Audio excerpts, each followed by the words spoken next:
Semua orang pasti mengalami yang namanya ujian. Ujian adalah suatu batasan untuk mengukur kemampuan atau kepantasan seseorang.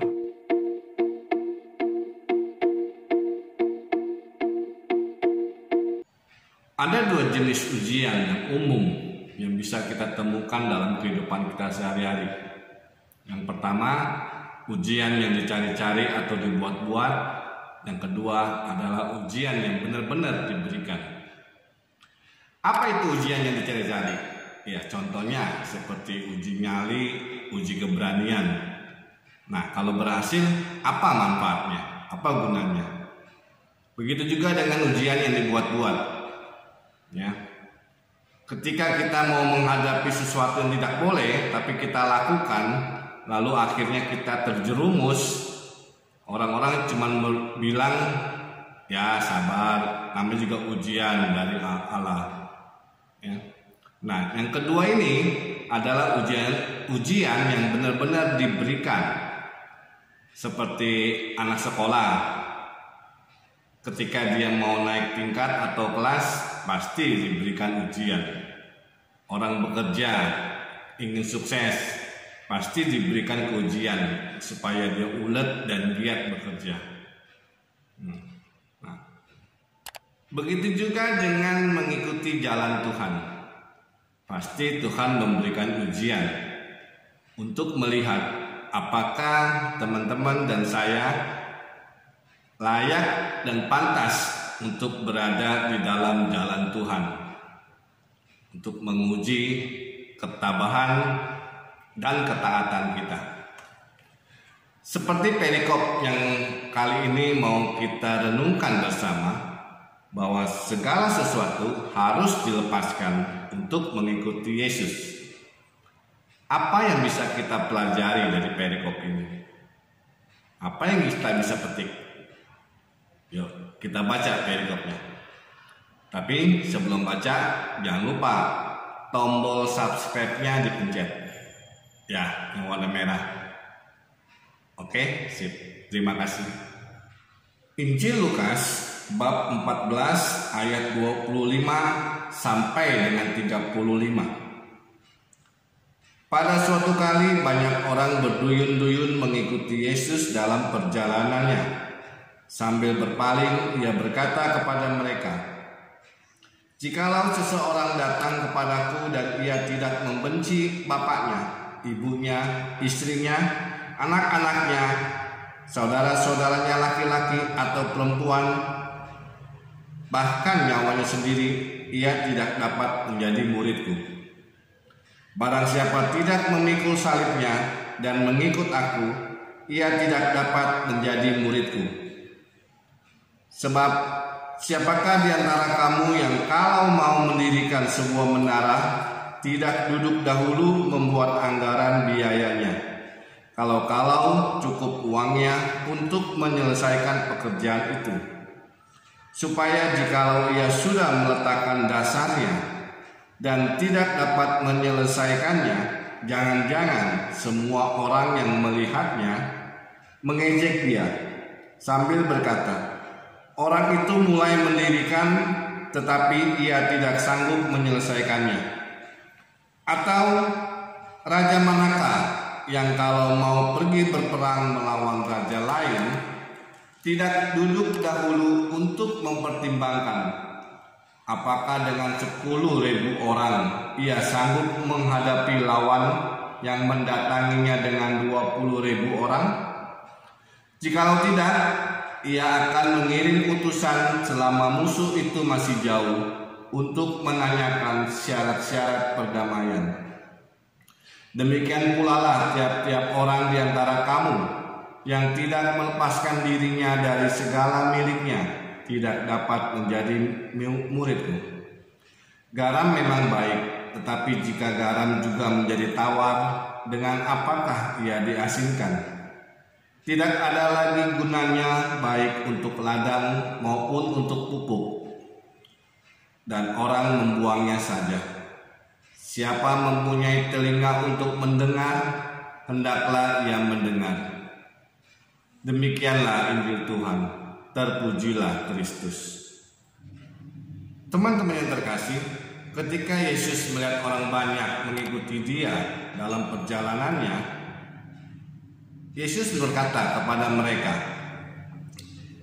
"Jikalau seseorang tidak datang kepadaku dan tidak membenci bapaknya, ibunya, istrinya, anak-anaknya, saudara-saudaranya laki-laki, atau perempuannya, bahkan nyawanya sendiri, ia tidak dapat menjadi muridku." Di sini mungkin Yesus ingin menguji mereka. Kenapa? Karena Yesus tahu orang banyak itu mengikuti dia. Tidak semuanya yang mengikuti dia dengan sungguh-sungguh atau memiliki kesungguhan hati. Mungkin ada dari mereka beberapa yang mengikuti Yesus hanya untuk melihat mukjizat, hanya untuk melihat penyembuhan, atau hanya untuk diberi makanan. Jadi tidak benar-benar memiliki kesungguhan hati, tapi hanya mau menerima atau melihat berkat dan mukjizat saja. Lalu bagaimana kalau tidak ada mukjizat, makanan dan penyembuhan? Apa mereka tetap mau ikut Yesus? Nah, itulah sebabnya kenapa Yesus berkata seperti itu. Ini adalah sebagai ujian seorang murid.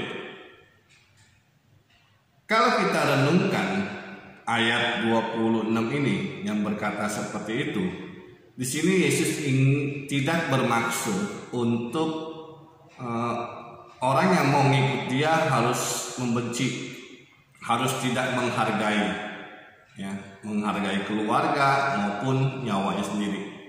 Yang dimaksud oleh Yesus adalah tidak ada keterikatan.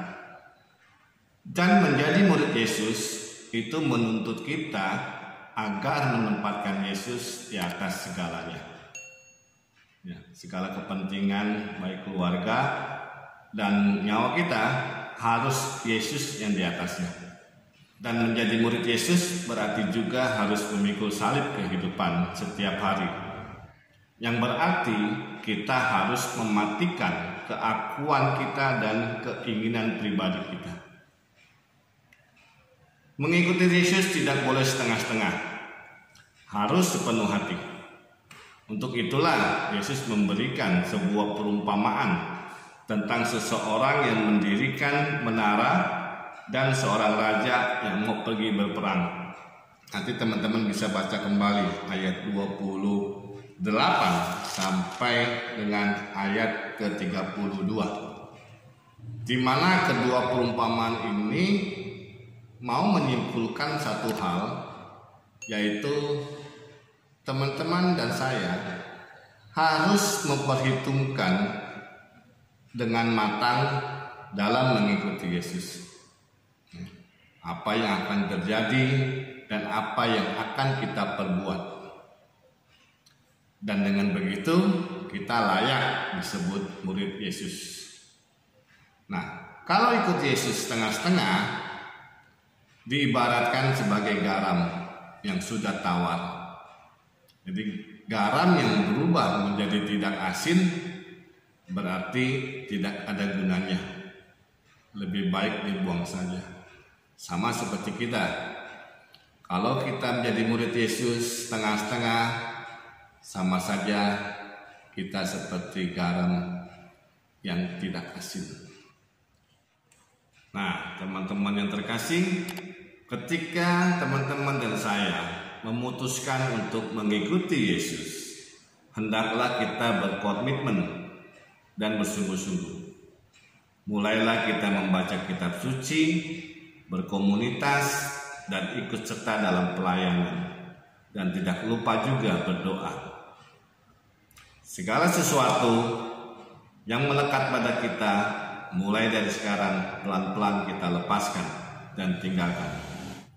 Baik ego kita, kesombongan kita, kemarahan kita, maupun keinginan pribadi kita. Dengan begitu kita layak dan pantas untuk menjadi murid Yesus. Sangkuli, sangkal diri, pikul salib, dan ikutilah teladan Yesus. Dan sebagai refleksi kita bersama, apakah kita siap untuk menjadi garam dan terang dunia untuk kemuliaan nama Tuhan?